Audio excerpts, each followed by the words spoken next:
In this video tutorial, we will be discussing how you can easily redeem a natural gift code on Discord while using your mobile device. Recently, there have been some updates on Discord that no longer allow you to directly redeem a code on the app. Therefore, we have discovered an alternative method to do this. Firstly, head over to your preferred web browser and log into Discord, then ensure that you have checked the desktop site option.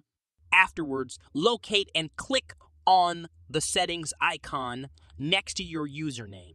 This should direct you to a page where you can see the gift inventory option on the left-hand sidebar. After selecting the gift inventory option, you should now be able to see an option at the top of the page to redeem your code. Once you enter a valid code, just click on the redeem button and your natural gift code will be redeemed in no time. As you can see, it is a quick and easy process that anyone can follow.